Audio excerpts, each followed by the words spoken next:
जी सुमेरा हमारे साथ मौजूद हैं दिल्ली के पूर्व मुख्यमंत्री और आम आदमी पार्टी के नेता, नरेंद्र मोदी को चुनौती देने का जिन्होंने मन ठाना है वाराणसी से, अरविंद केजरीवाल। अरविंद जी, अभी जो ताज़ा इल्ज़ाम आप पर लग रहा है वो ये कि आप आलोचना बर्दाश्त नहीं करते, जो आलोचना करते हैं उनकी आलोचना पर ध्यान न देकर ये उनकी नीयत पर सवाल उठाते हैं। मैंने कब किया? जो आपकी आलोचना कर रहा है, चाहे वो मीडिया हो, वो मीडिया आप उसको पेट बता देते हैं, चाहे दूसरे आलोचक हों, उनको आप उनकी नीयत पर सवाल उठा देते हैं। मीडिया की बात कर लेते हैं, फिर दूसरे जो आलोचक हैं उनके नाम बता देना, मैं बता दूंगा कि क्या। चलिए पहले मीडिया की बात कर लीजिए। मीडिया के बारे में मैंने ये कहा था कि पिछले 1 साल से इस देश के अंदर एक बहुत बड़ा राजनीतिक षड्यंत्र चल रहा है। यूपीए बर्बाद हो चुकी है, कांग्रेस ने देश को लूट लिया, ये सब लोग जानते हैं और कांग्रेस को बदलने का मन बना चुके हैं। लेकिन नरेंद्र मोदी जी को एक विकल्प के तौर पे, विकास पुरुष के तौर पे प्रोजेक्ट किया जा रहा है कि नरेंद्र मोदी जी ने गुजरात का बहुत विकास किया और नरेंद्र मोदी जी विकास पुरुष हैं और अब वो आके देश को बदलेंगे। मैं भी गया था गुजरात में और गुजरात का हम कई टीम 26 के 26 डिस्ट्रिक्ट्स में हमने टीम भेजी थी। वहाँ पे हमने देखा कि लोगों का बहुत ही बुरा हाल है, मतलब कोई ग्रे एरिया नहीं है, ब्लैक एंड व्हाइट एरिया है बिल्कुल। किसानों की जमीनें छीन छीन के अंबानी और अडानी को दी जा रही हैं। कई किसानों को मुआवजा तक नहीं मिला। जिन लोगों को, थोड़े बहुत लोगों को मुआवजा दिया गया, अगर 50 लाख रुपए एकड़ का मार्केट रेट था, उनको 1 लाख रुपए एकड़ देके चलता कर दिया। वो किसान भुखमरी के कगार पे आ गए। किसानों को कई चीज़ों पे सब्सिडी मिला करती थी, वो कई चीज़ों पे सब्सिडी बंद कर दी गई। 800 किसान आत्महत्या कर चुके हैं। भ्रष्टाचार का जम के बोलबाला है। सरकारी नौकरी चाहिए तो तलाटी की 10 लाख रुपए की बोली लगती है, रजिस्ट्रार की 33 लाख रुपए की बोली लगती है। सरकारी ट्रांसफर पोस्टिंग में सीनियर पुलिस अधिकारी के लिए, डीवाईएसपी के लिए 3.25 करोड़ रुपए की बोली लगती है। इंदिरा आवास योजना 5,000 रुपये में। भ्रष्टाचार का जम के बोलबाला है, जबकि मोदी जी कहते हैं हमने भ्रष्टाचार खत्म कर दिया। तो ये चीज़ें ऐसी तो नहीं कि मुझे ही पता चली थी, मीडिया को भी पता थी, मीडिया को भी। तो मैंने ये कहा भाई, इस पूरे प्रोपेगेंडा के अंदर जो जांच होनी चाहिए इसकी निष्पक्ष, और इसमें जो लोग शामिल हैं, वो चाहे मीडिया से हो चाहे कहीं से हो, उनको तो सजा मिलनी चाहिए। तो गलत तो नहीं बोला मैंने? नहीं, इसमें आप ये मान रहे हैं कि एक ये प्रोपेगेंडा जो है इसमें मीडिया शामिल है। दूसरा, आप ये मान रहे हैं कि मीडिया इसलिए शामिल है कि क्यों मीडिया प्रभावित है, मीडिया का अपना कन्विक्शन नहीं हो सकता, या मीडिया पहली बात तो एक मीडिया एक अपने आप में कोई, आप कह रहे हो मीडिया का कन्विक्शन है कि मोदी जी विकास पुरुष है? पहली बात तो मीडिया पूरा एक नहीं, वो मैंने कहा था जो दोषी है, मैंने ये कहा था जो दोषी है। मैंने कहा जब मैं भाई, अगर मोदी जी सच बोल रहे होते, जैसे मैं बहुत सारी सभाओं में पूछता हूं भाई गुजरात से कौन कौन प्रभावित है, गुजरात कितना, सारे कहते हैं जी बड़ा अच्छा गुजरात है, विकास हो गया। मैं पूछता हूं गए थे गुजरात? ना जी नहीं गए। तो कैसे पता चला? कहते जी मीडिया ने बताया था कि गुजरात में बड़ा विकास हो गया। मीडिया में ये भी तो हकीकत है कि मीडिया ने जो भी सवाल उठाए, मीडिया, पहली बात तो मैं मीडिया की तरफ से नहीं बोलूंगा या मीडिया को एक मान के नहीं बोलूंगा। अलग अलग व्हीकल्स हैं, अलग अलग चैनल हैं, हर एक का अपना रुख होता है, हर पत्रकार का अपना रुख होता है, अपनी समझ होती है। विधानसभा चुनाव में भी ये सवाल उठे, किसानों के सवाल उठे, लेकिन यह भी हकीकत है कि जनसमर्थन मिला नरेंद्र मोदी की सरकार को, तभी तो वो तीसरी बार भी विजयी हुए। ये भी तो हकीकत है। नहीं, वो मैं बता देता हूँ, उसका जवाब बता देता हूँ। मैंने बार बार लोगों से ये पूछा, मैंने छोटी छोटी कई सभाएं की गुजरात के अंदर। मैंने कहा भाई तुम सारे कह रहे हो इतने दुखी हो, सारे कह रहे हो इतने दुखी हो, तो फिर क्यों बार बार वोट देते हो मोदी जी को, फिर क्यों नहीं हराते? मैंने पूछा भाई तुम्हारा एमएलए कौन है? जी बीजेपी का है। फिर क्यों दिया था उसको वोट?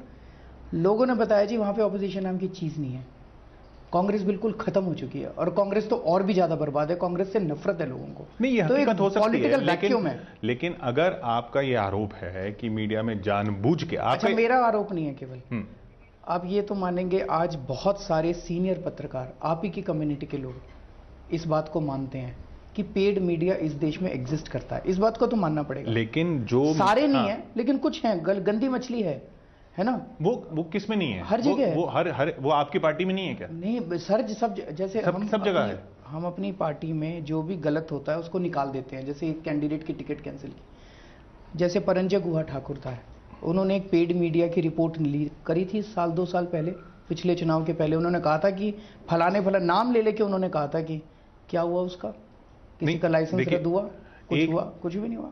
इसका मतलब आप ये मान रहे हैं कि जो नरेंद्र मोदी के पक्ष में अगर कोई खबर आ रही है या कोई ऐसी खबर आ रही है, स्क्रूटनी करो उसकी। नरेंद्र मोदी जी ने कहा 11% एग्रीकल्चरल ग्रोथ रेट हुआ। ये तो मैं अभी 5 मिनट में आप अपनी टीम को बोल दीजिए, गुजरात वेबसाइट की वो वेबसाइट से डाउनलोड कर लेंगे, -1.18% एग्रीकल्चरल ग्रोथ रेट है। क्या ये क्यों नहीं बताया मीडिया ने? बताओ। आप कैसे मान रहे हैं कि नहीं बताया? मैं नहीं बताया, मैंने तो देखा। आपने देखिए, मैं पहले भी ऐसा हुआ, पहले भी ऐसा हो चुका है। एक पिछले इंटरव्यू में, बहुत पहले की बात है, जब आपने रॉबर्ट वाड्रा का मामला उठाया था, तब भी आपने हमारे चैनल पर भी ये बोला था कि आपकी हिम्मत नहीं है उठाने की, जबकि वो हम उसे 1 साल पहले उठा चुके थे, वो खबर दिखा चुके थे।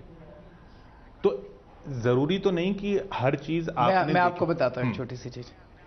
अभी ऐसा होता है, मोदी जी अगर कोई गलती कर दें, मोदी जी की स्पीच तो छपती है फ्रंट पेज पे, जो कुछ वो बोलते हैं फ्रंट पेज पे, और अगर वो कोई गलती कर दे तो छठे पेज पे इतनी सी छपती है। कोई कहे भाई आपने नहीं कहा, नहीं हमने छापी थी।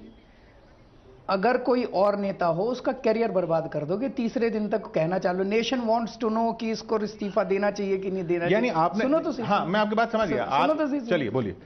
कि उसका स्नूप गेट हुआ, स्नूप गेट पे कोई और नेता होता, उसका पूरा करियर बर्बाद कर दिया गया होता। ऐसा हैमरिंग होती उसकी, जैसे इसका सोमनाथ भारती कहाँ हुई सर, सोमनाथ भारती का जैसे किया। तीसरे दिन तक आते, will Somnath Bharti resign today, will Somnath Bharti resign today.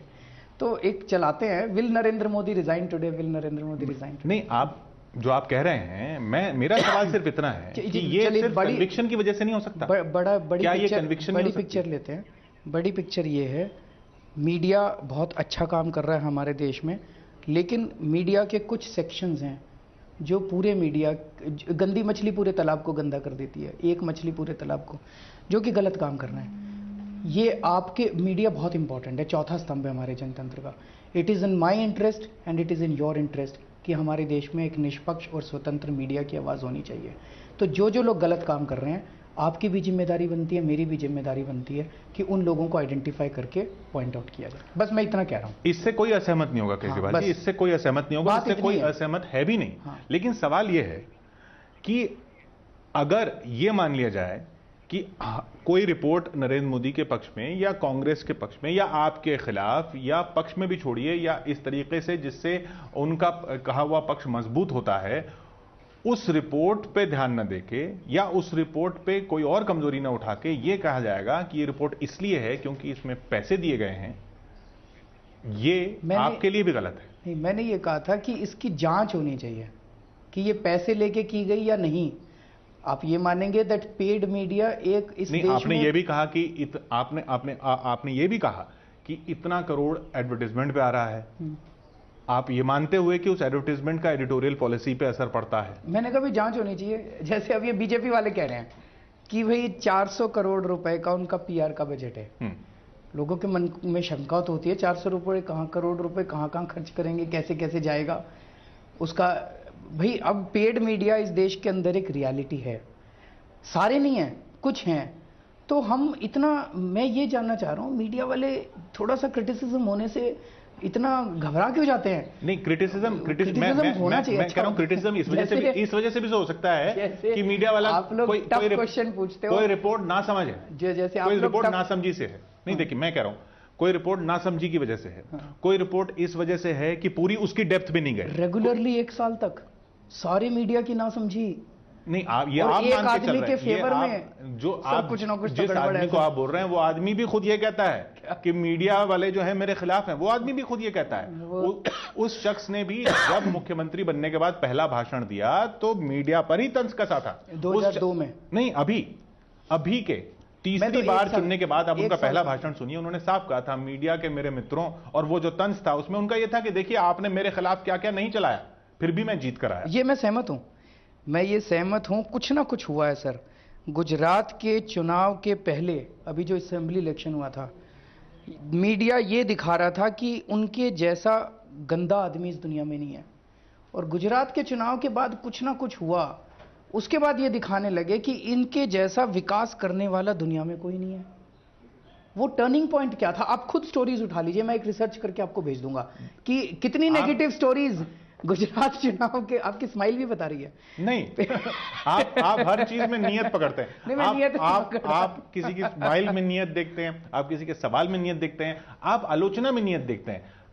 आपसे भी यही सवाल पूछा तो क्या था नागपुर में कि क्या हुआ जो आप जब तक मुख्यमंत्री थे आपके तारीफ में रिपोर्ट्स आ रही थी, और क्या उसके बाद क्या हो गया? तो आपने सीधा बोला कि इन लोगों को जेल भेज देना चाहिए, इन लोगों ने पैसे खाए हुए। आपने बोला कि नहीं बोला? मैंने ये बोला भाई जांच होनी चाहिए, जांच में जो दोषी पाए जाए। आपने ये नहीं बोला। मैंने बोला सर आप पूरी क्लिप देखिए। हाँ पूरी क्लिप देखी मैंने, लेकिन आपने उसका आपका पूरा भाव यही था कि ये मीडिया वालों ने पैसे खाए हुए हैं और सबको जेल भेजना चाहिए। आपने बोला नहीं बोला? ऐसा नहीं बोला।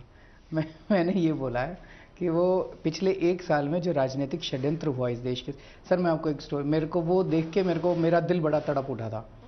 एक टीवी चैनल के रिपोर्टर ने कानपुर की एक ट्रेन में घुसा और उस ट्रेन में घुस के एक आदमी से पूछा भाई किसको वोट दोगे? कहता है जी नरेंद्र मोदी को। क्यों? कहता है जी मैं किसान हूं और नरेंद्र मोदी जी किसानों के मसीहा हैं। तब मुझे लगा यार इस आदमी के साथ तो मीडिया ने बड़ा अन्याय किया। वो आदमी कभी गुजरात क्योंकि आप नहीं मानते किसानों के मसीहा। सुनिए मेरी बात, आप नहीं मानते क्योंकि किसानों के मानते हो? मेरे मानने न मानने से फर्क नहीं पड़ता। मेरे मानने या मानने से फर्क नहीं पड़ता। लेकिन अगर मेरी बात सुनिए आप, नहीं आप फिर मैं पूछ रहा हूं पे जा रहे हैं। मैं ये कह रहा हूं अगर किसी से जाके ये सवाल पूछा जाए कि साहब बनारस में पूछा जाए कि आप अरविंद केजरीवाल को वोट क्यों देंगे, और वो कहें क्योंकि वो इस देश के सबसे ईमानदार आदमी हैं, और पूछने वाला या देखने वाला उस बात से सहमत ना हो, तो उसको क्या उस तरह से रोना आना चाहिए जैसा आपको रोना आ रहा है? मेरे को रोना कहा रहा है, मैं तो हंस रहा हूं, रो तो आप रहे हैं। नहीं आपने कहा कि मुझे बहुत दुख हुआ, वो दुख उनको भी हो सकता है जो आपसे सहमत नहीं है। सुनो तो असहमति होना। अगर 800 किसानों ने गुजरात में आत्महत्या कर ली जी, किसानों की सब्सिडी बंद कर दी, किसानों को अपनी फसलों के दाम नहीं मिल रहे, किसानों की जमीनें छीन के अगर अडानी और अंबानी को दे दी और वो भुखमरी के कगार पे आ गए, ऐसा आदमी सर किसानों का मसीहा कैसे हो सकता है? देखिए ये कुछ ना कुछ तो गड़बड़ है। आप देखिए ये आपके आरोप हैं, आप वहां चुनाव लड़ रहे हैं, आप वहां चुनाव लड़ रहे हैं। अगर आपके आरोपों को समर्थन मिलेगा तो जनता आपके साथ जाएगी। आपका कहना है कि कांग्रेस ने इन आरोपों को उस तरह से रखा नहीं, या कांग्रेस ने विपक्ष पुरजोर दिया नहीं, इसलिए कांग्रेस को समर्थन नहीं मिला। उसका इम्तिहान तो चुनाव में हो ही जाना है। मेरा सिर्फ इतना सवाल है इंटॉलरेंस सवाल, आप आलोचना बर्दाश्त न करने का। ऐसा कौन सी आपकी रिपोर्ट, आपको ऐसी कौन सा ऐसा शख्स जो पूरी तरह से आपसे असहमत है और पूरी तरह मोदी या राहुल गांधी से सहमत है, उसकी आलोचना आपको सही लगती है कि हाँ ये बात सही है? सर आप एक शख्स का नाम बता दो जो पूरी तरह से मोदी और राहुल से सहमत है। मैं कह रहा हूं कि आपसे नहीं आपको हाइपोथेटिकल क्वेश्चन नहीं, हाइपोथेटिकल क्योंकि मैं कैसे जवाब दूं उसका? हाइपोथेटिकल इसलिए क्योंकि हर आलोचना पर आपकी तरफ से यही जवाब आता है, चाहे आपके पार्टी के भीतर की बात हो, एक चीज चाहे आपके पार्टी के भीतर की बात हो। अगर आलोचना से मुझे परहेज होता तो मैं आप लोगों के पास इंटरव्यू में प्रश्न के जवाब देने क्यों आता? इतनी बार आता हूं ना मैं, आप लोगों के सख्त से सख्त टफेस्ट क्वेश्चंस के मैं जवाब देता हूं। और फिर कह देते हैं पेड़ हैं, फिर कह देते हैं लोग पेड़ हैं। नहीं, अगर पेड़ करोगे तो कहूंगा, नहीं करोगे तो नहीं कहूंगा। अगर अच्छा काम करोगे तो भाई आपकी आलोचना नहीं होनी चाहिए, बाकी सारी बिल्कुल आलोचना होनी चाहिए, बिल्कुल आलोचना होनी चाहिए, लेकिन आलोचना से किसी को परहेज बात तो पूरी कर लेने दो। जी बोलिए। मेरे को बात तो पूरी कर लेना। मैं ये कहने की कोशिश कर रहा हूं कि जैसे आप हमसे टफ क्वेश्चन पूछते हैं, sir 2-4 tough question Modi ji से भी पूछिए। इस देश का आदमी पूछना चाहता है, बहुत मन भरा पड़ा है लोगों का कि यार हम भी पूछें, जरा हमारे साथ बैठे वो, जरा राहुल गांधी जी से भी पूछिए। वो तो सवालों के, अभी तो चुनाव नहीं हुए सर, चुनाव के पहले तो नेता जनता के बीच में घूमते हैं, हाथ जोड़ते हैं, चाहे झूठे ही हाथ जोड़े, हाथ जोड़ते हुए वोट मांगते हुए घूमते हैं। ये लोग आते हैं हेलीकॉप्टर से आते हैं स्टेज पे और हेलीकॉप्टर से चले जाते हैं। हम कहते हैं जी हमारे साथ बैठो, चाय पानी पियो। आपका आरोप यह है कि इन लोगों से टफ क्वेश्चन नहीं पूछे जा रहे। दूसरा आपका आरोप यह है कि इसलिए नहीं पूछे जा रहे क्योंकि प्रभावित हैं, पेड़ हैं। मैंने तो कहा नहीं सर, अब आप कह रहे हो। नहीं, और क्या रहा हूं? मैंने तो कहा उनसे भी पूछो आप। मैंने नहीं, आपने कैसे मान लिया उनसे नहीं पूछे जा रहे? मैंने तो देखा नहीं, टीवी में आपके चैनल में आया था मोदी जी की। नहीं देखिए, सवाल पूछने के बहुत तरीके होते हैं। उनके आलोचना में जो रिपोर्ट्स होती हैं वो पेश करना। अभी सर एक इंटरव्यू भी तो कर लो उनसे 1-to-1। देखिए इंटरव्यू देना है ना देना वो आप मोदी जी से पूछिए। हम आपसे, वो आपने भी बहुत दिनों तक नहीं दिया था। नहीं, मैं तो दे रहा हूं सर। नहीं, आपने बहुत दिनों तक नहीं दिया था। सारे चैनल को दे रहा हूं। नहीं, ये हर हफ्ते कहीं ना कहीं मैं इंटरव्यू देता हूं सर। मैं ये मानता हूं मीडिया के प्रश्न में मैं ये मीडिया के आप नहीं दे रहे, या ये आपका अधिकार है, ये आपका अधिकार है, और वो उनका अधिकार है। सर पब्लिक लाइफ में ये अधिकार नहीं होता, पब्लिक लाइफ में ये ड्यूटी होती है। अगर कोई व्यक्ति जनतंत्र के अंदर पब्लिक पोजीशन के लिए इलेक्शन लड़ रहा है या कुछ कर रहा है, it is his duty to respond to the people, it is his duty, उसको जवाब देने चाहिए। क्यों नहीं देगा वो जवाब? जो लोग जवाब देने से बच रहे हैं वो गड़बड़ कर रहे हैं। जैसे आज जनता के मन में, सारी जनता के मन में चल रहा है, भाई मोदी जी 2 सीट से क्यों लड़ रहे हैं? आज सवेरे से आप लोग भी चल रहा है, मोदी जी 2 सीट से क्यों लड़ रहे हैं? जवाब देना चाहिए, नहीं चला रहे हैं ना, चला रहे हैं ना, क्यों लड़ रहे हैं? हम नहीं, सभी चला रहे हैं कि नहीं चला रहे? बड़ा अच्छा काम कर रहे हो, मैंने तारीफ की ना अभी आपकी। देखिए सवाल ये है, मैंने तो कहा कि आप चला रहे हो। मैं आपको मैं ये सवाल क्यों उठा, ये सबसे पहला लोगों, मतलब खासकर पत्रकारों में ये सवाल, वो दिखाना जरा, एक सवाल ये क्यों गया, जब आपके पार्टी के पुराने मित्र बिन्नी साहब ने कुछ पत्रकारों से कहा कि वो प्रेस कॉन्फ्रेंस करने वाले हैं और साफ था कि वो नाराज हैं। उसके बाद वो पलट गए, उस रात वो पलट गए।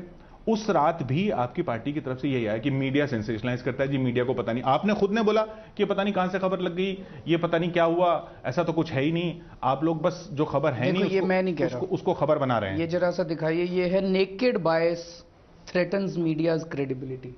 ये देश के 15 सबसे बड़े पत्रकारों ने आज ओपन लेटर पूरे मीडिया को लिखा है। देखिए सर, मैं नहीं कह रहा, मैं ये कहने की कोशिश कर रहा हूं, अगर देश में कुछ समस्या है, उस समस्या को हम और आप एक्सेप्ट कर लें, मतलब शब्दों में ना जाएं। अब कि अरविंद जी आपने यही शब्द बोला था, वही शब्द बोला था, मैं नहीं, हम दोनों अब ये मान लें कि इस देश में एक समस्या है। जैसे इस देश में कुछ जज पैसे लेके ऑर्डर पास करते हैं, उनको सजा मिलनी, कुछ जज जो भी करता है, इस देश में कुछ नेता पैसे लेके अगर काम करते हैं, उनको सजा मिलनी चाहिए।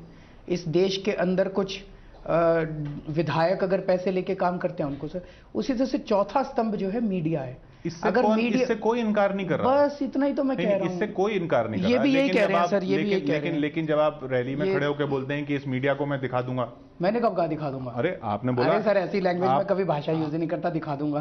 अरविंद जी, आपकी भाषा में तो और भी कई सवाल बनते हैं। मैं उस सवाल पे लौटूंगा। बिन्नी ने जिस रात रिवोल्ट किया, विद्रोह किया, पहले जो आया मीडिया वालों ने रिपोर्ट किया, आपने खुद, आपकी पार्टी के बाकी नेताओं ने कि मीडिया मनगढ़ंत चला रहा है, मीडिया ये सेंसेशनलाइज कर रहा है, ऐसा कुछ है नहीं, हम तो खीर खाने गए थे। अगर बिन्नी साहब बाद में खुल के नहीं आते तो ये मीडिया पर ही इल्जाम लगा के आप लोग चले जाते। आपने अपनी पार्टी के अंदर जो हो रहा था उसको छुपाने की कोशिश की, जैसे दूसरे लोग छुपाने की कोशिश करते हैं। इसमें कुछ गलत भी नहीं है। गलत सिर्फ इस लिहाज से है कि आप ये मानते हैं कि नहीं, हमारी पार्टी में ऐसा नहीं होता। आपने तब भी ऐसा कहा था। भाई बिन्नी नाराज था जी, लेकिन तब नहीं माना ना आपने। उन्होंने समझाने की कोशिश की थी जी, वो थोड़ी देर समझा जी, फिर भी उसकी महत्वाकांक्षा पूरी नहीं हुई। वो फिर बोला, मेरे पहले बोला मंत्री पद दे दो, फिर बोला एमपी की टिकट दे दो। अब वो हम दे नहीं सकते थे तो चला गया छोड़ के। लेकिन दोष मीडिया को दिया था ना उस रात। नहीं, हमने मीडिया को क्या दोष दिया? दोष दिया उस रात यही कहा गया था कि मीडिया ने मनगढ़ंत खबरें चलाई हैं, मीडिया ये बीजेपी के इशारे पे काम कर रहा है। ऐसा किसी ने ऐसा भी कहा था, ऐसा भी कहा था। ऐसा मेरे को तो याद नहीं आ रहा सर। ऐसे अच्छा, आपने क्या कहा था? मेरे से किसी ने पूछा था, मैंने कहा भी मुझे तो पता नहीं ऐसा कुछ बिन्नी के उसमें, बिकॉज रात को हुआ था ये सब, मेरी नजर में नहीं था। अगले दिन सुबह आपने कहा था कि पता नहीं मीडिया में ही आ रहा है, ऐसा तो कुछ है नहीं। अच्छा सर, छोड़िए बिन्नी नहीं, मैं छोड़ू, मैं इसलिए मैं बड़ी चीजों पे आता है सर, देश की बात करते हैं थोड़ी। बड़ी चीज ये कि आपने भी वैसा ही जवाब दिया जैसे दूसरी पार्टी वाले देते हैं। फिर आप कैसे उम्मीद करते हैं कि हम आपको बाकी पार्टियों से अलग ट्रीट करें? आप मत मानिए ना सर, बाकी पार्टियों से अलग जनता मान रही है। नहीं, जनता देख रही है, ईमानदार लोग हैं। मैं वही तो यही ये पैसे नहीं खाते, मैंने ये देश की सेवा करते हैं। मैंने आपसे ये कहा कि वही मुख्यमंत्री पद का लालच नहीं है। अगर ये लोकपाल बिल पास नहीं हो तो मुख्यमंत्री पद भी छोड़ देते हैं। उसूलों की राजनीति जनता देख रही है सर। जनता कहती है जी बहुत अच्छा काम कर रहे हो। आपने जनता में जो आपको रिस्पांस मिला होगा उसको आप बता रहे हैं। हमको भी जनता में जो रिस्पांस मिलता है हम भी दिखाते हैं, और वो जरूरी नहीं है ना। आप शायद मेरे मीडिया के ऊपर प्रश्न उठाने से ज्यादा नाराज हो गए हैं। नहीं लग रहा है। नहीं, मीडिया पे प्रश्न उठाने नहीं, फिर आप नियत पे गए। आप फिर सवाल पे नियत पे गए। सवाल ये है कि आप आलोचना बर्दाश्त नहीं करते। मैं तो करता रहा हूं। मैं प्रश्न उठाता हूं तो आप कहते हो बर्दाश्त। प्रश्न तो उठाना चाहिए सर। प्रश्न हमें भी उठाना चाहिए ना। आप भी उठाइए, हमने भी उठाया। मैंने भी आपसे वही पूछा कि जब आप बिन्नी के केस में मीडिया के अंदर कोई पार्टी मीडिया के बारे में प्रश्न उठाने लगी है? पहली बार नहीं, ये तो शुरू से ये कांग्रेस और बीजेपी वाले मीडिया की कहा था कि मीडिया का बनाया हुआ है, मीडिया की बहुत ज्यादा चमची मारा करते थे। कांग्रेस हमने गुजरात में यही कहती रहती है कि मीडिया में ये प्रभावित किया जा रहा है। कपिल सिब्बल साहब उस दिन घोषणा पत्र में आया था, उनका भी ये कहना था हमारी भी सुन लो। आप नाराज मत हो, आप थोड़ा ठंडा पानी पियो। बात नाराजगी की नहीं है, मैं आपसे ये कह रहा हूं, मैं फिर इंटॉलरेंस वाले सवाल पूछता हूं। अब आपकी पार्टी के अंदर से जो खबरें आती हैं, आप ही के कैंडिडेट ने नॉर्थ वेस्ट दिल्ली में, कौन? महेंद्र सिंह जो थे कैंडिडेट, उन्होंने इल्जाम लगा दिया कि साहब राखी बिरला ने 7 लाख रुपए मुझसे मांगे जब कैंपेन करने के लिए मैंने कहा। वो इल्जाम है। आपकी पार्टी पर भी ये इल्जाम लगा, आपकी तरफ से कोई जवाब ही नहीं है। और दूसरी पार्टी में अगर ऐसा कुछ इल्जाम लगता है, आप कहते हो ये जवाब नहीं दे रहे क्योंकि ऐसे। नहीं, जवाब दे देंगे, मैं दे दूंगा, मेरे को नहीं पता, मतलब हमारे स्पोक्स पर्सन है, अगर किसी ने मना किया हो इस पे तो जवाब देंगे हम। भाई पहली चीज तो ये कि महेंद्र सिंह मटियाला से अगर पैसे मांगे तो जब उसका टिकट कटा तब क्यों बोल रहा है? उसी टाइम बोलना चाहिए था, उसको आके बताना चाहिए था। हमारे यहाँ सब कुछ सारे सिस्टम है। हम अभी भी एक आध कैंडिडेट्स हमने कैंसिल किए हैं पिछले दिनों में। हमने राजौरी गार्डन का कैंडिडेट कैंसिल किया था। भ्रष्टाचार बर्दाश्त नहीं करेंगे सर। मेरा भाई भ्रष्टाचार करे या मेरी बीवी भ्रष्टाचार करे, कोई भ्रष्टाचार करे, अपना अस्तित्व खत्म कर देंगे, पार्टी बंद कर देंगे, भ्रष्टाचार से कॉम्प्रोमाइज नहीं करेंगे। टिकट वापस करने के बाद अगर वो ये कह रहा है तो जांच कराएंगे हम, बिल्कुल जांच कराएंगे, पूछेंगे, देखते हैं भाई कब कहा, किसने कहा। अगर गलत है तो गलत है, गलती को बर्दाश्त नहीं करेंगे। पैसे, भ्रष्टाचार को बिल्कुल बर्दाश्त नहीं करेगी पार्टी। भ्रष्टाचार फिर सिर्फ पैसों का भ्रष्टाचार होता है सर? अब आप डेफिनेशन बताइए। मतलब 2-3 चीजें होती हैं। एक है फाइनेंशियल करप्शन, जिसको हम लोग ज़्यादा, मतलब एक पब्लिक लाइफ में फाइनेंशियल करप्शन। अगर भ्रष्टाचार की सीमाओं को लांग वो दिया जाए और स्पिरिचुअल और फिलोसॉफिकल डोमेन में आए, तब तो फिर सर हर चीज़ को भ्रष्टाचार की श्रेणी में लाया जा सकता है। किसी ने कुछ झूठ बोल दिया, किसी ने मदद नहीं की, किसी ने कुछ बोल, वो अभी थोड़ा सा छोड़ दे, बिकॉज इंसान है, गलतियां सारे करते हैं। मैं फिर आलोचना पे आ रहे हैं। नहीं, आलोचना नहीं, आपने जो कहा कि ऐसा नहीं हो सकता या ऐसा जरूरी नहीं कि कन्विक्शन हो इसलिए कोई कुछ बोलता है, ये सवाल आपके पार्टी में जर्नलिस्ट ज्वाइन कर चुके हैं। आशुतोष ने इसे ज्वाइन किया। अब उससे पहले अगर वो रिपोर्ट कर रहे थे आपकी पार्टी के फेवर में और बाद में ज्वाइन कर लेते हैं, दूसरे लोग तो यही कहेंगे ना कि साहब देखिए हम तो पहले ही कह रहे थे। मैं एक्चुअली अब नहीं, आप मुझे ये बताइए कि वो कन्विक्शन नहीं हो सकता। मैं तो ये कह रहा हूं कि वो कन्विक्शन था, और कन्विक्शन अब जो अगर आप दूसरों की सुन रहे हैं वो दूसरों का कन्विक्शन है।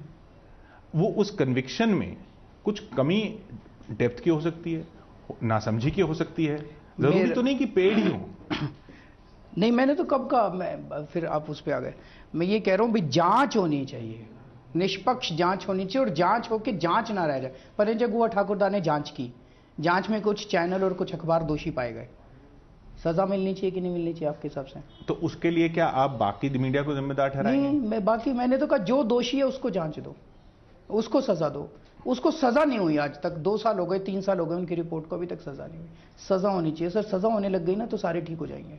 मैं तो इतना ही कह रहा हूं। शायद गलती ये नहीं हो गई कि मीडिया ने आपकी इतनी तारीफ कर दी, आपने मीडिया की इतनी तारीफ कर दी कि भूल गए। मैं 9 नवंबर 2012 को मैंने मुकेश अंबानी के स्विस बैंक के अकाउंट बताए थे।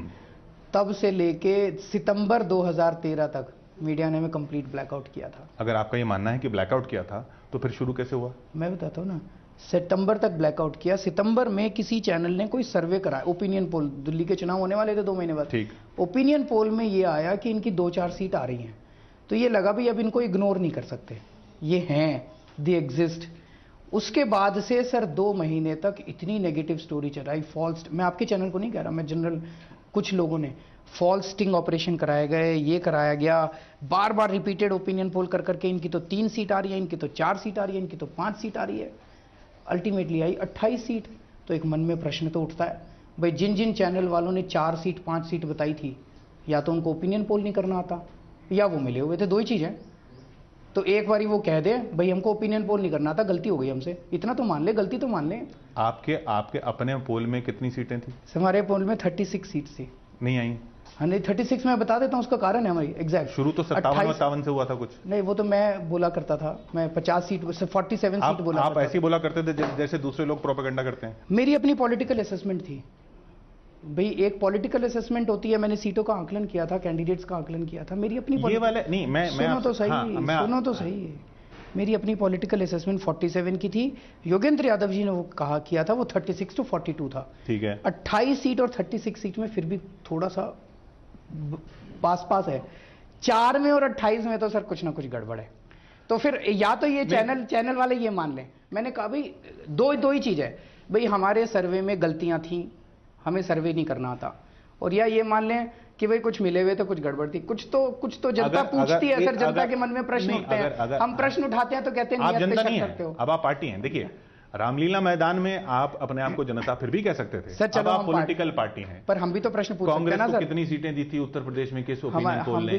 हम भी तो उत्तर प्रदेश के पोल कितनी बार सही बैठे हैं? आप योगेंद्र यादव जी से ही पूछ लीजिए, उनके कितने पोल गलत बैठे हैं। जब उनके पोल गलत बैठे तो नहीं, अब हम प्रश्न ये पूछ रहे थे, आपका प्रश्न ये था कि भाई मीडिया जब आपकी तारीफ करता है, मैं ये कहने की कोशिश कर रहा हूँ सर, बहुत ही गिने चुने भगवान की दया से किस्मत से वो मोमेंट्स आते हैं जब आप लोग हमारी तारीफ करते हो, नहीं तो आप हमारी इतनी बुराई करते हो, इतनी, फिर भी हम आपके सामने हाथ ही जोड़ते हैं सर। आप ये मान के चल रहे हैं कि आपको खास टारगेट बना। खैर इस प्रश्न से आगे बढ़ते हैं। आपने पॉलिटिकल असेसमेंट की क्योंकि बात की, हाँ। ये अभी 100 सीटों वाला आपका पॉलिटिकल असेसमेंट है? मेरा पॉलिटिकल असेसमेंट है। क्यों मानते हैं? ये ओपिनियन पोल नहीं है सर। मैं घूम रहा हूँ ना देश में घूमते हुए एक सेंस आती है कि क्या माहौल है, क्या है, और थोड़ा सा अपनी असेसमेंट, मेरा अपना असेसमेंट है। जनता मानती है नहीं मानती है उनका मर्जी है। आप वाराणसी से चुनाव लड़ेंगे? हाँ जी। नहीं, मैं लड़ूंगा कि नहीं लड़ूंगा मैं भी जा रहा हूं जनता से पूछने, वाराणसी की जनता से पूछने जा रहा हूं। दिल्ली की जनता जिन्होंने आपको वोट दिया उनसे पूछा कि अब मैं आपका एमएलए नहीं रहूंगा, वहां रहूंगा? नहीं, दिल्ली में अभी चुनाव होंगे तब उनसे भी पूछेंगे, अभी तो चुनाव नहीं है। नहीं, नई दिल्ली की जनता ने, आप क्योंकि जनता से पूछने की बात करें, नई दिल्ली की जनता ने, नई दिल्ली सीट की जनता से आपको वोट दिया कि आप हमारे एमएलए होंगे। उनसे तो पूछिए कि आप, मैं वाराणसी जा रहा हूं, मैं नहीं होऊंगा। उनको ये, उनके साथ धोखा नहीं है? आप ही की भाषा में इस समय सर देश के ऊपर बहुत बड़ी आपत्ति आ रही है, आपदा आ रही है, देश खतरे में है इस टाइम। अभी तक 10 साल से यूपीए सरकार चल रही थी, उसको मुकेश अंबानी चला रहे थे, और ये आपका आरोप है? मेरा आरोप है, हाँ मेरा आरोप है, मैं ये नहीं कह रहा, मेरा। उन्होंने अपनी तरफ से कुछ सफाइयां भी दी हैं। हाँ, उन्होंने वो SMS के जरिए सफाई। आप ही ने सिखाया? मैंने उनको ऐसे, उनकी तो कर लो दुनिया मुट्ठी में, वो पूरे दुनिया ही मुट्ठी में कर रहे हैं वो लोग तो। नहीं, उन्होंने खैर उस बिंदु पर भी आएंगे, बाद में आएंगे। तो मैं ये कहने की कोशिश कर रहा हूं कि यूपीए सरकार ने सब कुछ इस देश का लुटा दिया और कुछ चंद कंपनियों के हवाले इस देश को कर दिया, जिसमें अंबानी सबसे मेन है। नरेंद्र मोदी जी अब जो बचा खुचा है उसको भी अंबानी के सुपुर्द करने जा रहे हैं। अंबानी की एक जेब में मोदी है और एक जेब में राहुल गांधी है। राहुल गांधी जी को भी और मोदी जी को भी दोनों को हेलीकॉप्टर देते हैं, पैसे देते हैं चुनाव लड़ने के लिए। जो मर्जी जीत जाए, कंट्रोल उनके हाथ में रहता है। इन दोनों से इस देश को बचाना है सर। अब बात नई दिल्ली की या वाराणसी की नहीं है। मैं वाराणसी के लोगों से ये अपील करने जा रहा हूँ कि अगर आप लोगों ने नरेंद्र मोदी जी को जिता के भेज दिया, ये देश नहीं बचेगा। यानी आपने ठान लिया है माफ नहीं करेगा सर। यानी आपने ठान लिया कि आप वहां से लड़ेंगे। ये जनता से पूछूंगा, जनता से पूछने का तो फिर दिखावा ही लग रहा है। आप तो मान के बैठेंगे मेरे को वहां से लड़ना है। मैं उनको कहने जाऊंगा कि भैया इनको मत जिताना, मैं लड़ूं या ना लड़ूं अब बता दो। ये तो कह सकता हूं ना कि इनको मत जिताना जी, ये बड़ा डेंजरस हो जाएगा। तो इनको मत जिताना, इनके खिलाफ कोई कैंडिडेट खड़ा हो उसको मिलके सब समर्थन दे दीजिए। जनता तय करेगी सर।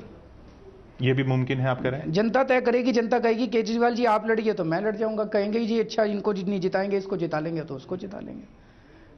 मेरे को पद थोड़ी चाहिए सर, मेरे को पैसा थोड़ी चाहिए। देश के लिए काम कर रहे हैं। कांग्रेस से अगर अनिल शास्त्री जी खड़े हो जाते हैं तो जनता तय करेगी। आप अनिल शास्त्री जी को समर्थन दे सकते हैं? कांग्रेस से मान लीजिए कपिल सिब्बल जी वहां से खड़े हो जाते हैं तो? अभी तो वो चांदनी चौक से खड़े हैं। हाइपोथेटिकल क्वेश्चन है सर।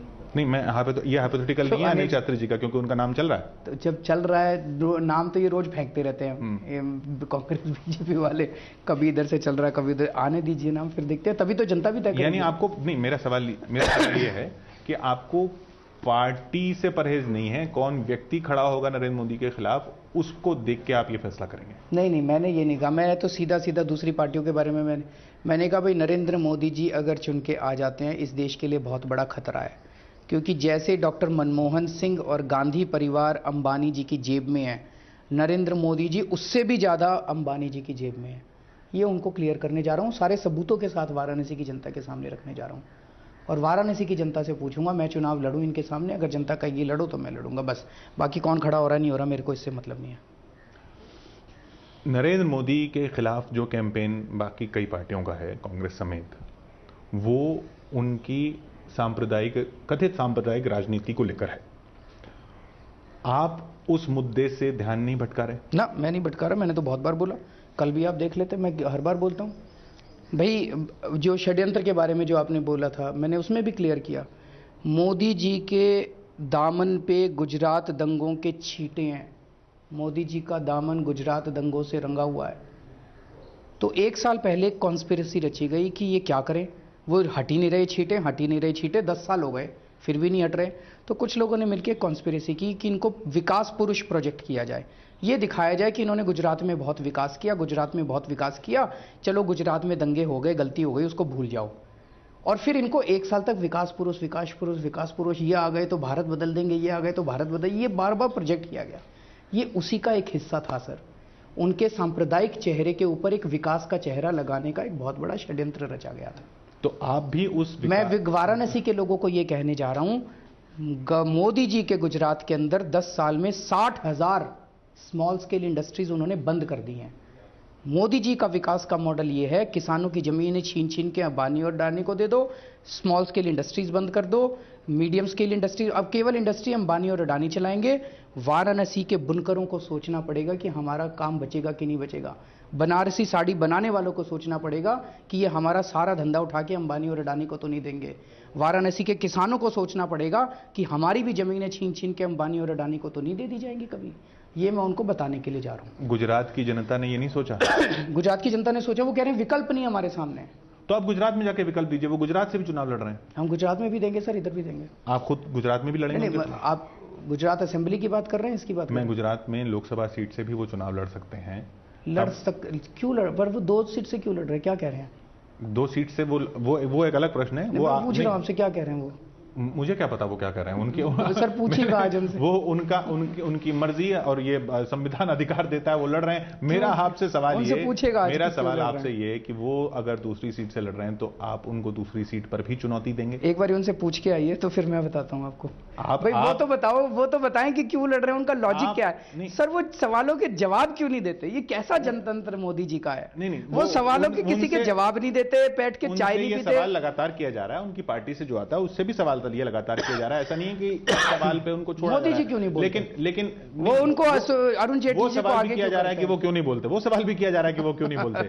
और वो जब जहां बताओ, चुनाव के पहले नहीं बोलते, चुनाव के बाद क्या बोलेंगे? वो जहां अपॉइंटमेंट देके नहीं पहुंचते हैं, वो भी खबर बनती है। वो भी खबर यही कहते हुए बनती है कि वो क्यों नहीं पहुंचे। लेकिन देखिए, मैं आपको बताऊं, मैं जब वहां पे गया था, हमारी रैली में करीब 25-30 हजार लोग थे। मैंने लोगों से पूछा कि आप ये बताओ कि आप में से कौन कौन चुनने के बाद मोदी जी से एक बार भी मिला है? पूरे 25,000 लोगों में से 3 लोगों के हाथ खड़े हुए। अगर आप अपने मुख्यमंत्री से मिले तक नहीं, और मिलने की कोशिश की बहुत लोगों ने, ये कैसा जनतंत्र है सर? हमारे यहाँ तो जब मैं मुख्यमंत्री था लाइन लगी रहती थी, बिना अपॉइंटमेंट के लोग आते थे। सेक्रेटेरिएट के भी दरवाजे खोल दिए थे, मेरे कमरे के बाहर बैठे रहते, जब भी मैं फ्री होता था बुला लिया करता था। सर मिलना मिलाना तो पड़ेगा, ये देश आजाद हो गया सर 1947। ठीक है, ये एक्सेसिबिलिटी, मुख्यमंत्री तक पहुंच या अपने नेताओं तक पहुंच, ये मुद्दा है। इस मुद्दे से कोई असहमत नहीं होगा। ये सारी चीजें मीडिया को उठानी चाहिए। ये सारी चीजें मीडिया ने कई बार उठाई हैं। अच्छा, मैं आपसे ये पूछ रहा हूं कि आप गुजरात में क्या उनको चुनौती देंगे? सर अभी एक बार वो बताएं तो सही, वो करेंगे कि नहीं करेंगे, फिर देखते हैं। अभी आपने तय नहीं किया? ना, मैंने तय नहीं किया। रिलायंस के सवाल पर आते हैं। रिलायंस की तरफ से एसएमएस आ रहा है। तीन आर्टिकल्स आ रहे हैं कि अब देखिए, एक बात तो सब सहमत होंगे कि एक तकनीकी मुद्दा था। उन्होंने इसको जवाब दिया है कि हमने ऐसा क्यों किया, ये जो फैलाया जा रहा है ये भ्रम है। पता चली मुझे, भी गुजरात गया था, ये जो गैस निकलती है इसका खर्चा $1 से भी कम आता है गैस निकालने का। वो नहीं बोल रही है, मेरे पास कागज है, रिलायंस का अपना लेटर हेड के ऊपर कागज है, जो मैं जब मुख्यमंत्री था। वो उनका कहना है कि वो ट्रांसपोर्टेशन का कॉस्ट था। नहीं सर, मैं दे दूंगा आपको, कॉपी दे दूंगा आपको कागज की। तो $1 से भी कम आता है। ये मुंबई हाईकोर्ट में भी उनका एफिडेविट है रिलायंस का, जब इन दोनों भाइयों में झगड़ा हुआ था, उस एफिडेविट की कॉपी भी है मेरे पास। कांग्रेस $1 के $8 कर रही है अभी 1 अप्रैल से। आपको याद है मैंने चिट्ठी लिखी थी एक कमेटी के फैसले के बाद। हाँ, कमेटी के फैसले, जो मर्जी कमेटी तो जो अपनी बिठा लेते हैं सर, जो मर्जी। जयपाल रेड्डी ने कमेटी बिठाई थी, जिसने मर्जी बिठाई थी सर। जो $1 की चीज के $8 कांग्रेस दे रही है चुनाव के जस्ट पहले। कुछ ना कुछ तो हुआ होगा, इनकी सेटिंग तो कुछ हुई होगी। अब महंगाई बहुत हो जाए, मैंने चिट्ठी लिखी मोदी जी को भी, अगर आप मुख्यमंत्री प्रधानमंत्री बन गए तो आप कितने पैसे दोगे। उनका जवाब नहीं आया। मैं सोचा था क्यों नहीं जवाब दिया। अभी मैं जब गुजरात गया, गुजरात सरकार का एक ऑफिसर मेरे से मिलने आया, कहता है मोदी जी ने केंद्र सरकार को चिट्ठी लिखी है कि $8 नहीं $16 होने चाहिए। बताइए, अगर मोदी जी प्रधानमंत्री बन गए, सारे लोगों की, आपका भी सर घर का खर्चा चलना मुश्किल हो जाएगा। मुझे पता है एबीपी वाले आपको अच्छी तनख्वाह देते हैं, पर आपका भी घर का खर्चा चलना मुश्किल हो जाएगा अगर मोदी जी प्रधानमंत्री बन गए। आपकी गैस महंगी हो जाएगी, आपकी सीएनजी महंगी हो जाएगी, आपके खाने पीने की चीजें महंगी हो जाएगी, बिजली महंगी हो जाएगी, सब कुछ 4 गुना हो जाएगा अगर 5%। और सारा पैसा उठ के मुकेश अंबानी, उनका कहना 5% बिजली गैस से बनती है, बिजली जो है देश की वो गैस से बनती है। उनका कहना 3% जो है ट्रांसपोर्टेशन गैस से हो रहा है देश का। इसलिए मुकेश अंबानी को उठा के $16 दे दो। इसका नहीं, इसका मतलब ये भी तो नहीं कि अगर एक कमेटी बिठाई गई, एक प्रोसेस के जरिए काम किया गया। क्या कह रही है कमेटी? कमेटी के हिसाब से नहीं दिया गया। कमेटी क्या कह रही है? वो मामला कोर्ट में है। देखिए, कमेटी रंगराजन कमेटी बैठी या नहीं बैठी? रंगराजन कमेटी ने क्या कहा, मैं आपको बताता हूँ क्या कहा। थोड़ा सा समझिए, श्रोताओं को भी समझने की जरूरत है। नहीं, वो आपका पक्ष आ चुका, मैं आपका पक्ष फिर ले लूंगा और यही ले लूंगा। मैं ये कह रहा हूं कि ये सारा मामला कोर्ट में है। इस पे रिलायंस का कहना कि उनको जानबूझकर कोर्ट में है तो फिर क्यों बढ़ाया इन्होंने? $8 क्यों किया मोइली ने? नहीं, वो कोर्ट में है जो गुरदास दासगुप्ता जी की, जो उनको सूट करे वो कोर्ट में है, और जो जनता को महंगाई तो ये मुद्दा नहीं, वो कोर्ट में नहीं है। ये मुद्दा आप बड़े अजीब लोग हैं। ये मुद्दा आप लेके भाई $1 से $8 देना हो मुकेश अंबानी को तो कोर्ट में नहीं है, और हम कुछ सवाल करें तो कह देंगे कोर्ट में है, बात मत करो। नहीं, वो आप सवाल कीजिए, लेकिन आप सवाल में ये क्यों मान के चल रहे हैं कि फला आदमी से जवाब पूछा, इस मुख्यमंत्री से जवाब पूछा, प्रधानमंत्री से जवाब पूछा, उन्होंने नहीं दिया तो जरूर इसके पीछे ये होगा। नहीं, मैं तो सोच रहा था, तो जब गुजरात गवर्नमेंट का एक ऑफिसर आके मेरे से मिला और उसने बताया तो मुझे जवाब मिल गया। फिर उन्होंने वहां पे जाके पता चला अंबानी परिवार के दामाद को उन्होंने अपना गैस मंत्री बना दिया। आप एक मुख्यमंत्री रह चुके हैं। सुना तो सही है, बड़ा इंटरेस्टिंग है कि अंबानी जी बार बार जाया करते थे उनके पास, मेरा ये काम कर दो मेरा। तो मोदी जी ने कहा यार बार बार क्यों आते हो, तुम पूरा मंत्रालय तुम ले लो। तो उनके परिवार के दामाद को उन्होंने मंत्री बना दिया। तो अब अगर मोदी जी देश के प्रधानमंत्री बन जाते हैं तो उनकी कैबिनेट में कौन कौन होगा? देखिए, येडियुरप्पा तो होंगे टेलीकॉम मिनिस्टर, श्री रामुलु होंगे माइनिंग मिनिस्टर, सौरभ पटेल जो कि इनकी दामाद हैं वो हो जाएंगे ऑयल एंड गैस मिनिस्टर, और अमित शाह हो जाएंगे होम मिनिस्टर। अमित शाह वही है जिन्होंने उस औरत का पीछा अपनी आईबी से पीछा करवाया था, तो पता नहीं किस किस औरत का पीछा। सर ये कैबिनेट है, ये ऑल्टरनेटिव दे रहे हैं इस देश को। भाई कौन सा एक मनमोहन सिंह जी की सरकार थी और अब एक ये सरकार आप ऑल्टरनेटिव लेके आ रहे हैं। मैं ये कह रहा हूं कि जो अब आप एक पूर्व मुख्यमंत्री हैं, आप एक पार्टी के नेता हैं, उस पार्टी से बहुत लोगों को उम्मीद है, और बहुत लोगों को उम्मीद है कि आपको जो भी ताकत मिलेगी किसी भी रूप में, चाहे सत्ता पक्ष के रूप में या विपक्ष के रूप में या नेतृत्व के रूप में या जनप्रतिनिधित्व के रूप में, उसका वो भी फायदा उठाएं। तो ऐसा नहीं हो सकता कि लोग आपको जानबूझकर आकर ऐसी बातें बता रहे हों जो आप सुनना चाह रहे हों और आप बोले कि यार देखो मेरे को उसने बताया, फलाने ने बताया, इसने सर मैं कागजों पे यकीन करता हूँ। मैं इनकम टैक्स डिपार्टमेंट में था, इन सारी कंपनियों की असेसमेंट कर रखी है मैंने। मेरे को पता है कि किस कागज पे यकीन करना है, किस कागज पे नहीं करना। आज तक गुजरात के एक पुलिस अफसर ने आपको आगे बताया, आपने कागज देखे क्या? उसने दिखाया था मेरे को। सुनो तो सही, आज तक हमने जितने खुलासे किए, एक भी खुलासे को, मैं सबसे इंपॉर्टेंट है मुकेश अंबानी जी का स्विस बैंक का अकाउंट। लोग कह रहे हैं मैंने इनकम टैक्स की फाइल के अंदर वो देखा था। अगर मैंने गलती की होती, आपको लगता मुकेश अंबानी जी आज मुझको छोड़ देते? 10,000 करोड़ का डिफेमेशन फाइल कर देते। लोग कहते हैं क्या सबूत है? सबसे बड़ा सबूत ये है कि उन्होंने मेरे खिलाफ आज तक कोई एक्शन नहीं लिया।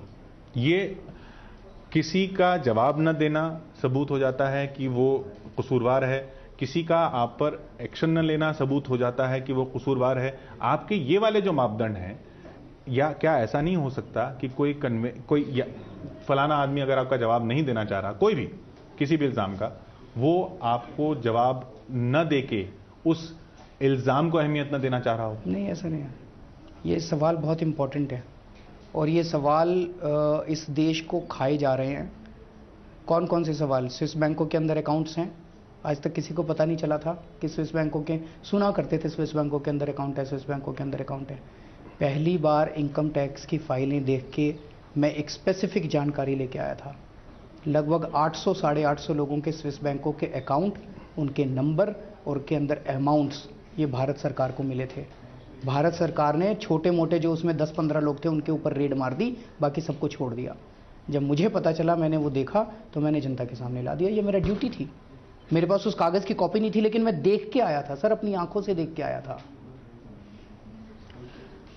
इल्ज़ामों पे आपने रिलायंस की बात की, हमने नरेंद्र मोदी की बात की।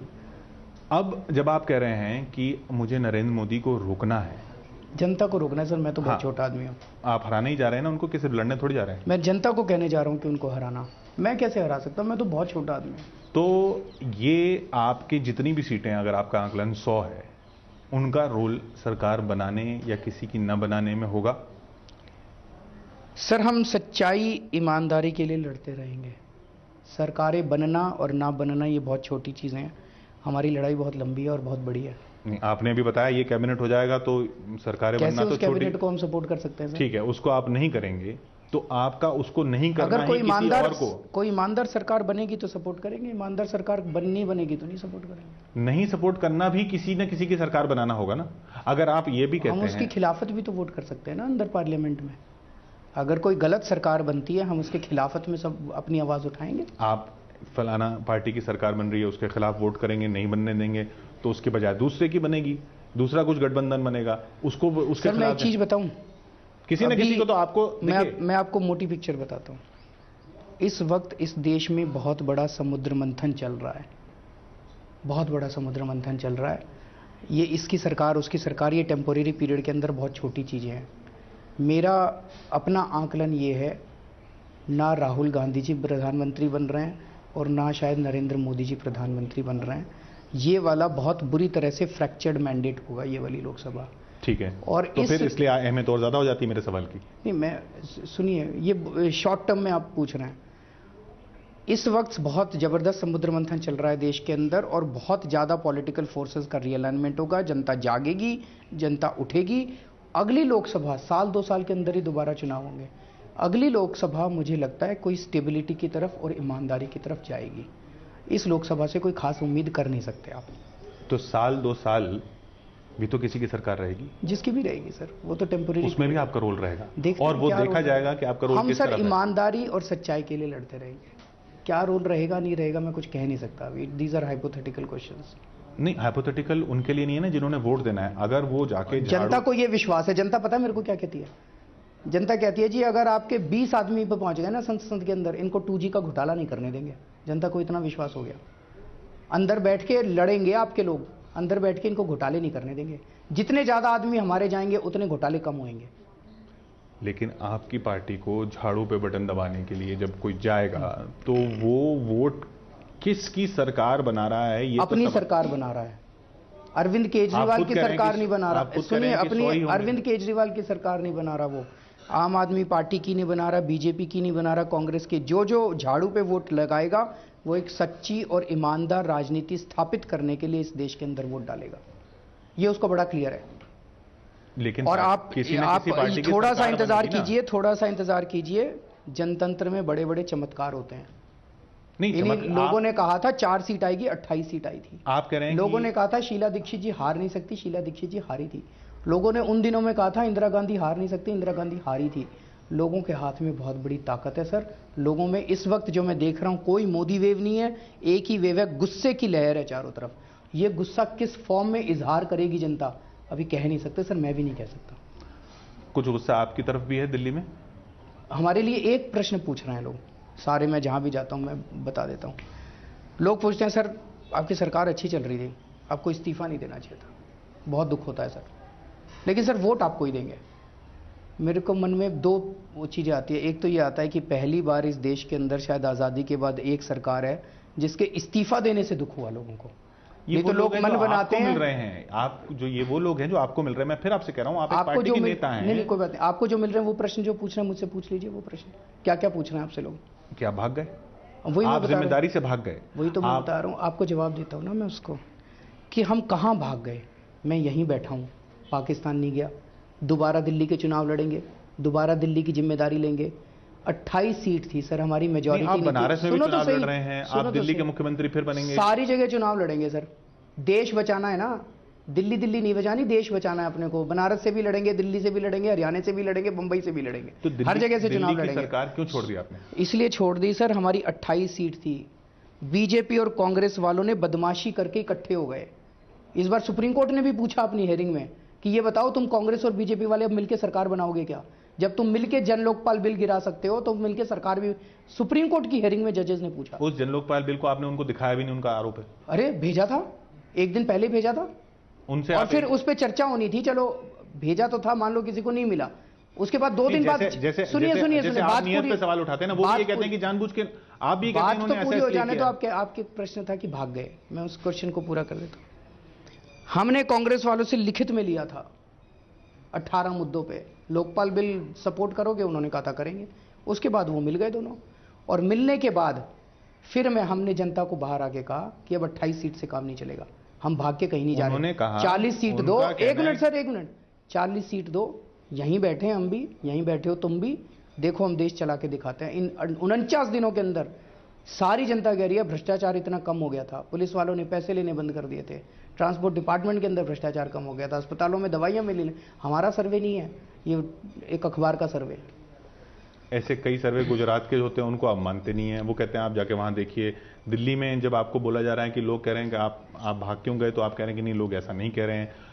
कांग्रेस और बीजेपी ने कहा कि हमने तो जन लोकपाल बिल का विरोध ही नहीं किया था, हमें दिया ही नहीं गया, बताया नहीं गया, और जिस तरीके से लाया गया, क्या उसमें क्रिमिनल प्रोसीजर कोड को चेंज करना था या नहीं था, जो आपका बिल था? ना, सीआरपीसी को चेंज करना नहीं था, उसमें दिल्ली पुलिस को के पावर्स लेने नहीं थे ना। ये सब बातें आपने उनको साफ की? उनको कॉपी थी सर उनके पास। नहीं, उनको कॉपी तो आपने तब दी जब आप जा रहे थे। कहां जा रहे थे?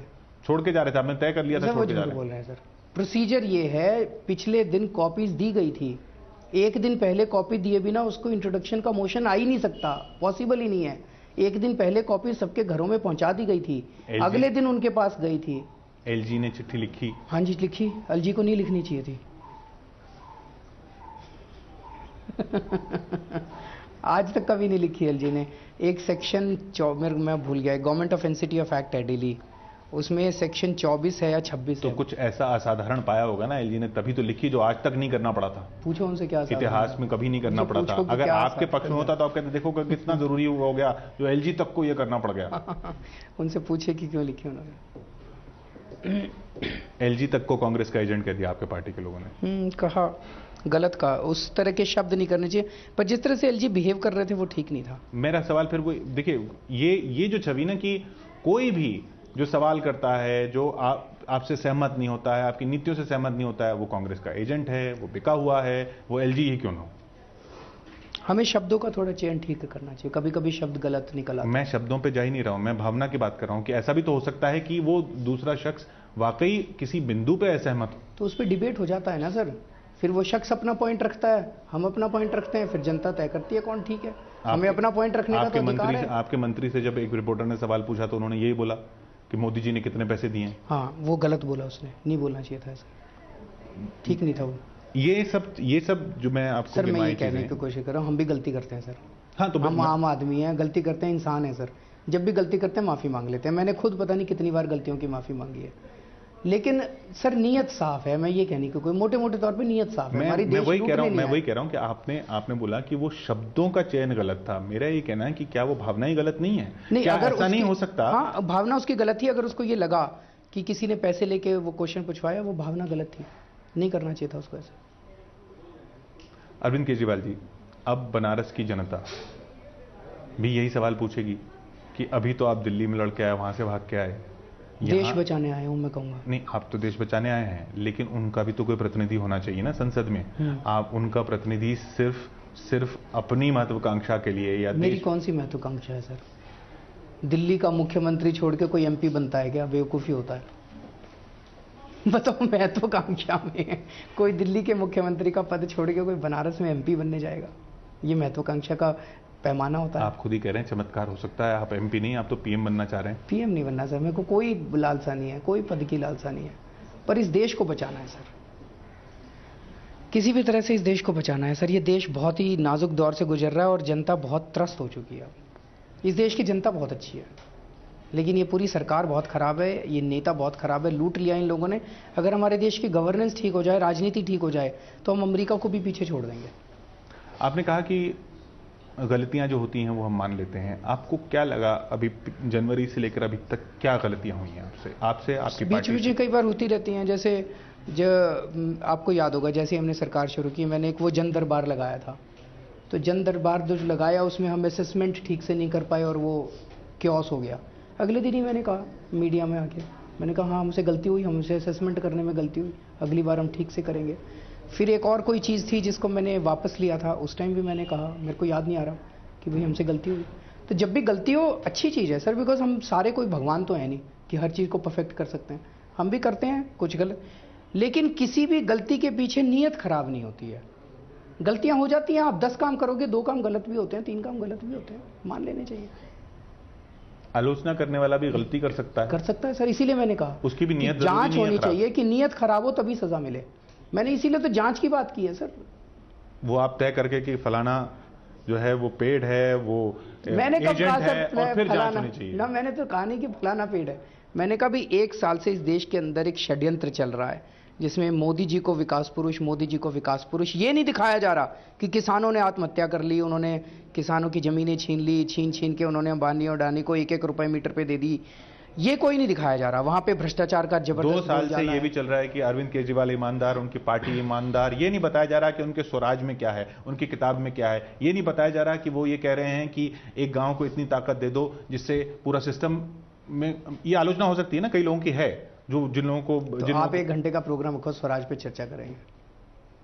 केजरीवाल जी इसी बिंदु पर बहुत बहुत शुक्रिया हमसे बात करने के लिए और अपनी बात साफगोई से रखने के लिए।